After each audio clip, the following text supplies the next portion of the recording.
उमा महेश्वराय नमः। आप सभी का हमारे YouTube चैनल पर हार्दिक स्वागत है।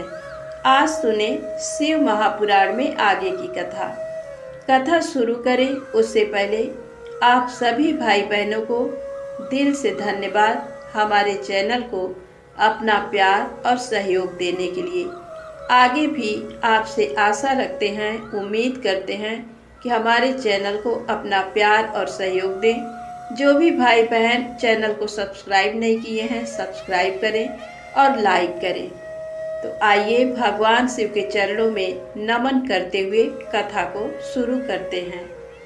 पिछले वीडियो में आपने जाना कार्तिकेय जी के द्वारा तारकासुर और बाणासुर का वध हो जाने के बाद पर्वतराज क्रौंच के अपने स्थान पर वापस लौट जाने के उपरांत देवताओं के गुरु बृहस्पति ने कुमार कार्तिकेय से कहा, कुमार, देवताओं द्वारा आपको शिव पार्वती की आज्ञा से यहाँ महाबली तारकासुर का वध करने के लिए लाया गया था।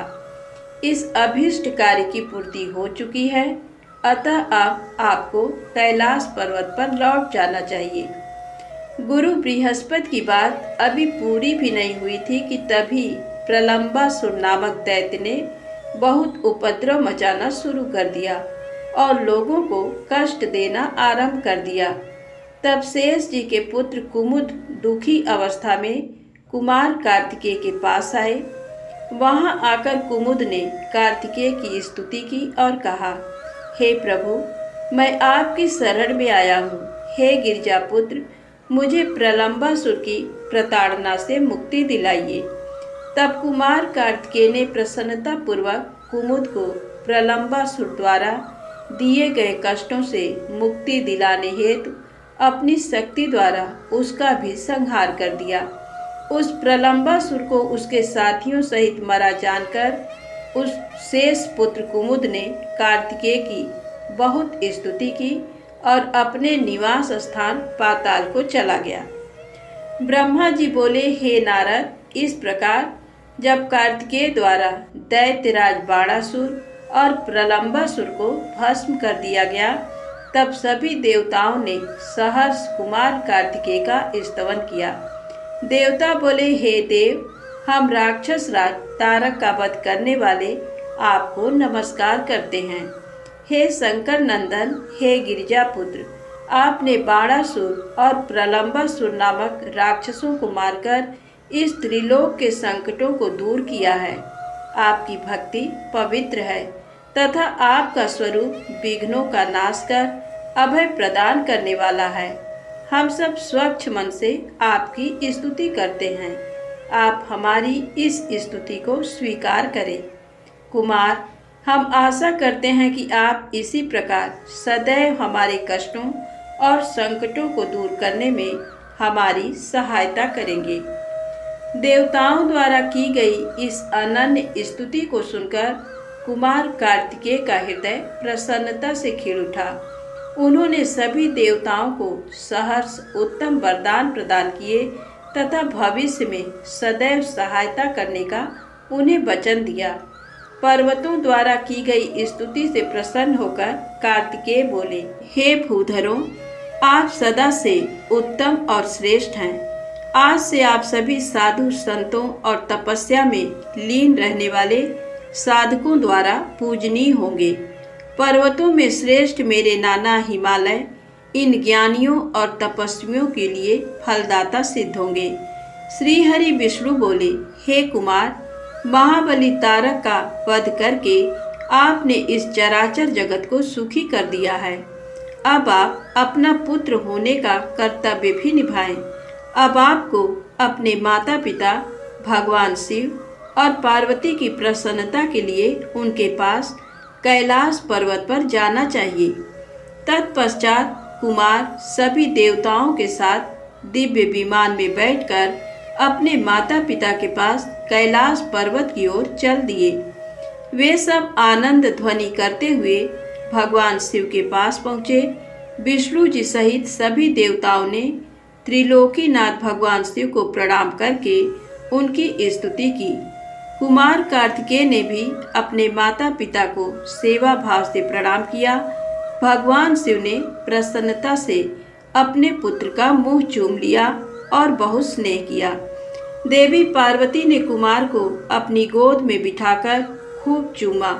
ये देखकर सभी देवता आनंद में मगन होकर शिव, पार्वती और कार्तिकेय की जय जयकार करने लगे। तत्पश्चात सभी देवताओं सहित श्री हरि, विष्णु और मैंने देवादिदेव शिव जी से जाने की आज्ञा मांगी और अपने अपने लोक को चले गए। तब भगवान शिव अपनी प्राण प्रिया देवी पार्वती और पुत्र कार्तिकेय के साथ आनंद पूर्वक कैलाश पर निवास करने लगे। सूत जी कहते हैं, कुमार कार्तिकेय के उत्तम चरित्र को सुनकर नारद जी बहुत प्रसन्न हुए और प्रसन्नता पूर्वक ब्रह्मा जी से बोले, हे विधाता, आप ज्ञान के अथाह सागर हैं तथा करुणा निधान भगवान शिव के विषय में सब कुछ जानते हैं। आपने शिव पुत्र स्वामी कार्तिकेय के अमृतमय चरित्र को सुनाकर मुझ पर बड़ी कृपा की है। भगवान, अब मैं विघ्न विनाशक श्री गणेश के विषय में जानना चाहता हूँ। उनके दिव्य चरित्र, उनकी उत्पत्ति के विषय में सब कुछ सविस्तार बताकर मुझे कृतार्थ कीजिए। मुनिश्रेष्ठ नारद के ये उत्तम वचन सुनकर ब्रह्मा जी हर्ष पूर्वक बोले, नारद, तुम गणेश उत्पत्ति की कथा सुनना चाहते हो, अतएव तुम्हारी प्रसन्नता के लिए मैं तुम्हें उनके जन्म के विषय में बताता हूँ। एक बार की बात है, देवी पार्वती की दो सखियाँ जया और विजया, जो सदा से ही उनके पास रहती थीं, उनके पास आई और बोली, हे सखी, यहाँ कैलाश पर्वत पर भगवान शिव के असंख्य गढ़ हैं। वे सदा भगवान शिव की आज्ञा का प्रसन्नता से पालन करते हैं। वे सदा भगवान शिव की आज्ञा को ही सर्वोपरि मानते हैं। इसलिए आपको भी अपने लिए किसी एक विशेष ऐसे गढ़ की रचना करनी चाहिए जिसके लिए आपकी ही आज्ञा सर्वोच्च हो और वह किसी अन्य के सामने न झुके। अपनी सखियों की बात यद्यपि पार्वती को एक बार को अच्छी लगी, परंतु अगले ही पल वे बोली कि भला मुझ में और मेरे पति में क्या भेद है। हम दोनों एक ही हैं और सभी शिवगण मुझ में और सदा शिव में कोई अंतर नहीं समझते। वे हम दोनों की ही आज्ञाओं का सदा पालन करते हैं। पार्वती जी के ये वचन सुनकर उनकी सखियां आगे कुछ नहीं बोली और वहां से चली गईं। एक दिन की बात है, देवी पार्वती अपने कक्ष में स्नान कर रही थी। वे नंदी को द्वारपाल बनाकर द्वार पर बैठाकर गई थी। तभी कक्ष में भगवान शिव का प्रवेश हो गया, क्योंकि नंदी अपने आराध्य शिव को अंदर आने से रोक न पाए। देवी पार्वती को उस समय बड़ी लज्जा महसूस हुई। इस घटना के उपरांत पार्वती को अपनी सखियों द्वारा दिए गए सुझाव का स्मरण हुआ। तब उन्होंने सोचा कि मेरा भी कोई ऐसा सेवक होना चाहिए जो कार्य कुशल हो और मेरी आज्ञा का सदैव पालन करे, अपने कर्तव्य से कभी भी विचलित ना हो। ऐसा विचार करके उन्होंने अपने शरीर के मैल से शुभ लक्षणों से युक्त उत्तम बालक की रचना की। वह बालक शोभा संपन्न, महाबली, पराक्रमी और सुंदर था। पार्वती जी ने उसे सुंदर वस्त्र और आभूषणों से विभूषित करके उसे अनेक आशीर्वाद दिए। पार्वती ने कहा कि तुम मेरे पुत्र हो, तुम्हारा नाम गणेश है। पार्वती जी के ये वचन सुनकर वह तेजस्वी बालक गणेश बोला, हे माता, हे जननी, आज आपने मुझे इस जगत में उत्पन्न किया है। आज से मैं आपका पुत्र हूँ। मैं आपको बारंबार नमस्कार करता हूँ। मेरे लिए अब क्या कार्य है बताइए, मैं उसे अवश्य पूरा करूँगा। तब देवी पार्वती बोली, हे पुत्र गणेश, आज से तुम मेरे द्वारपाल बन जाओ। मेरी ये आज्ञा है कि मेरे महल में कोई मेरी अनुमति के बिना प्रविष्ट ना हो। कोई कितना भी हट क्यों ना करे, तुम उसे अंदर नहीं आने देना। ये कहकर पार्वती ने एक छड़ी गणेश के हाथ में पकड़ा दी और प्रेम पूर्वक उनका मुख चूम कर अंदर स्नान करने के लिए चली गई। गणेश सजगता से हाथ में छड़ी लेकर महल के द्वार पर पहरा देने लगे। उसी समय भगवान शिव देवी पार्वती से मिलने की इच्छा लेकर महल में आ गए। जब वे द्वार पर पहुंचे तो गणेश ने उनसे कहा, हे देव, इस समय मेरी माता अंदर स्नान कर रही हैं, अतः आप यहाँ से चले जाएं तथा बाद में आएं। ये कहकर उन्होंने भगवान शिव के सामने छड़ी अड़ा दी। चूंकि गणेश जी ने भगवान शिव को पहले कभी नहीं देखा था, इसलिए उन्हें वे नहीं पहचान सके। ये देखकर भगवान शिव को क्रोध आ गया और वे बोले, ओ मूर्ख, तू मुझको अंदर जाने से रोक रहा है। तू नहीं जानता कि मैं कौन हूँ। मैं शिव हूँ। मैं पार्वती का पति हूँ और अपने ही घर में जा रहा हूँ। ये कहकर जैसे ही भगवान शिव आगे बढ़े, गणेश जी ने उन पर छड़ी से प्रहार कर दिया। ये देखकर भगवान शिव को क्रोध आ गया। उन्होंने अपने गणों को गणेश को वहां से हटाने की आज्ञा दी और स्वयं बाहर खड़े हो गए। ब्रह्मा जी बोले, नारद, शिवगण अपने प्रभु भगवान शिव की आज्ञा पाकर द्वार पर पहुँचे और द्वारपाल बने श्री गणेश को वहां से हट जाने के लिए कहा। परंतु जब गणेश ने हटने से साफ इनकार कर दिया और शिवगणों को डांटा फटकारा, तो वे भी गणेश से लड़ने लगे और बोले, ओ मूर्ख बालक, अगर तू अपने प्राणों की रक्षा करना चाहता है तो अभी और इसी वक्त महल के द्वार को छोड़कर यहाँ से चला जा, अन्यथा दंड पाने के लिए तैयार हो जा। ये देखकर गणेश को क्रोध आ गया और वे कठोरता पूर्वक शिवगणों से बोले कि तुम इसी समय यहाँ से दूर चले जाओ, वरना मेरे क्रोध को भुगतने के लिए तैयार हो जाओ। गणेश की बातें सुनकर शिवगण हंसने लगे। फिर द्वारपाल श्री गणेश को डांटते हुए बोले, मूर्ख, हम भगवान शिव के गण हैं और उनकी आज्ञा से ही तुम्हें यहाँ से हटने के लिए कह रहे हैं। अब तक तुम्हें बालक समझकर हम छोड़ रहे थे, परंतु तुम तो बहुत ही हठी बालक हो, जो मानने को बिल्कुल भी तैयार नहीं हो। अभी भी कहते हैं कि शीघ्र ही यहाँ से हट जाओ, अन्यथा मार दिए जाओगे। शिवगणों के इन वाक्यों को सुनकर गणेश जी अत्यंत क्रोधित हो गए। उन्होंने शिवगणों को डांटा और धमकाकर वहां से भगा दिया। उनके इस प्रकार डांटने से शिवगण भयभीत होकर वहां से भागकर भगवान शिव के पास वापस आ गए। वहां जाकर उन शिवगणों ने अपने स्वामी भगवान शिव को जाकर सारी बातें बता दी। ये सुनकर भगवान शिव ने क्रोधित होकर श्री गणेश को द्वार से हटाने का आदेश अपने गणों को दिया। शिवगण पुनः द्वार पर पहुंचे और गणेश को हटाने के लिए कहने लगे, परंतु गणेश ने वहां से हटने से साफ इनकार कर दिया। गणेश निर्भय होकर उन गणों से बोले कि मैं पार्वती का पुत्र हूँ और तुम भगवान शिव के गण हो। हम दोनों ही अपनी अपनी जगह अपने अपने कर्तव्य का पालन कर रहे हैं।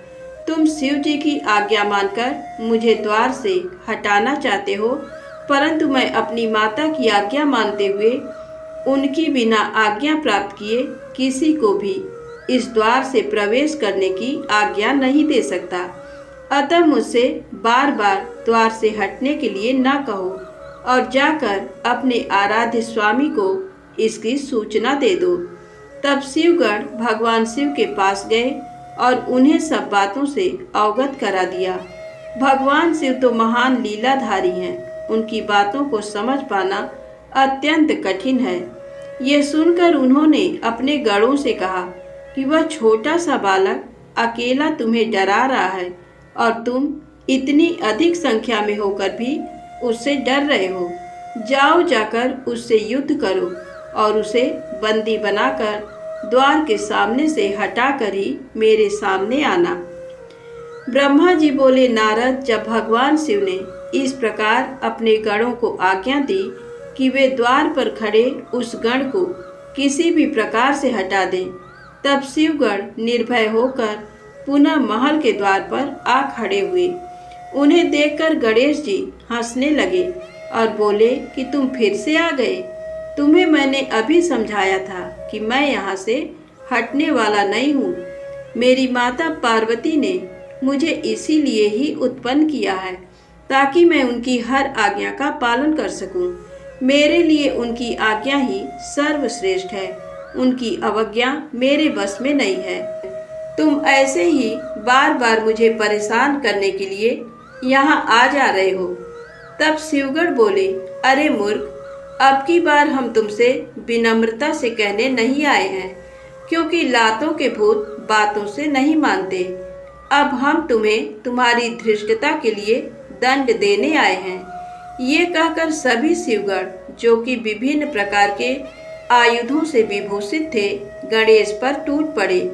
गणेश और शिवगढ़ों में बहुत भयानक युद्ध होने लगा, परंतु गणेश के साहस और पराक्रम को देखकर सभी शिवगढ़ों के होश उड़ गए। शिव जी का कोई भी गढ़ गणेश को परास्त नहीं कर सका। गणेश ने अकेले ही अनेकों शिवगढ़ों को मार मार कर घायल कर दिया और वहां से भागने को विवश कर दिया। तत्पश्चात पुनः महल के द्वार पर डटकर खड़े हो गए। तब सब शिवगढ़ घायल अवस्था में शिव जी के पास पहुँचे और उन्हें सारी बातें कह सुनाई। हे नारद, तभी मैं और श्री हरि भी भगवान शिव के दर्शनों के लिए कैलाश पर पहुँचे। वहाँ हमने भगवान शिव को इस प्रकार चिंतित देखकर उनकी परेशानी का कारण पूछा। तब शिव जी ने कहा, हे विधाता, हे विष्णु, मेरे महल के द्वार पर एक बालक हाथ में छड़ी लेकर खड़ा है और वह मुझे महल के भीतर नहीं जाने दे रहा है, अतः मैं यहाँ खड़ा हूँ। उसने मेरे गणों को भी मार पीट कर वहाँ से भगा दिया है। ब्रह्मा जी, आप जाकर उस बालक को समझाएं। तब मैं भगवान शिव की आज्ञा से गणेश को समझाने के लिए चला गया। वहाँ मुझे आया देखकर गणेश जी का क्रोध और बढ़ गया और वे मुझे मारने के लिए दौड़े। उन्होंने मेरी दाढ़ी मूंछें नोच डाली और मेरे साथ गए गणों को प्रताड़ित करने लगे। ये देखकर मैं वहां से लौट आया। भगवान शिव को मैंने सारी घटना बता दी। ये सुनकर उन्हें बहुत क्रोध आया। तब शिव जी ने इंद्र सहित सभी देवताओं, भूतों, प्रेतों को गणेश जी को द्वार से हटाने के लिए भेजा, परंतु ये सब व्यर्थ हो गया। गणेश ने सबको मार पीटकर वहां से भगा दिया। उस छोटे से बालक ने देवताओं की विशाल सेना के छक्के छुड़ाकर रख दिए। जब इस बात की सूचना महादेव जी को मिली तो वे बहुत क्रोधित हुए और स्वयं ही गणेश को दंडित करने के लिए चल दिए। ब्रह्मा जी बोले, हे मुनिश्रेष्ठ नारद, इस प्रकार जब सभी शिवगण, देवता और भूत प्रेत उस बालक द्वारा परास्त हो गए तो स्वयं भगवान शिव उस बालक को दंड देने के लिए चल दिए। वहां गणेश ने अपनी माता के चरणों का स्मरण करके भगवान शिव से युद्ध करना आरंभ किया। एक छोटे से बालक को इस प्रकार निर्भयता पूर्वक युद्ध करते देखकर भगवान शिव आश्चर्यचकित रह गए। इतना वीर, पराक्रमी और साहसी बालक देखकर शिव जी को एक पल अच्छा लगा, परंतु तभी अगले पल उन्हें उस बालक की धृष्टता का स्मरण हुआया। उस बालक ने उनके प्रिय भक्तों और गणों सहित देवराज इंद्र व मुझे भी प्रताड़ित किया था। भगवान शिव क्रोध के वशीभूत होकर गणेश से युद्ध करने लगे। उन्होंने अपने हाथ में धनुष उठा लिया। भगवान शिव को इस प्रकार अपने निकट आते देखकर गणेश ने अपनी माता पार्वती का स्मरण करके भगवान शिव पर अपनी शक्ति से प्रहार कर दिया। गणेश के प्रहार से शिव जी के हाथ का धनुष टूटकर गिर गया। तब उन्होंने पिनाक उठा लिया, परंतु गणेश ने उसे भी गिरा दिया। ये देखकर शिव जी का क्रोध 7वें आसमान पर पहुंच गया। उन्होंने त्रिशूल उठा लिया।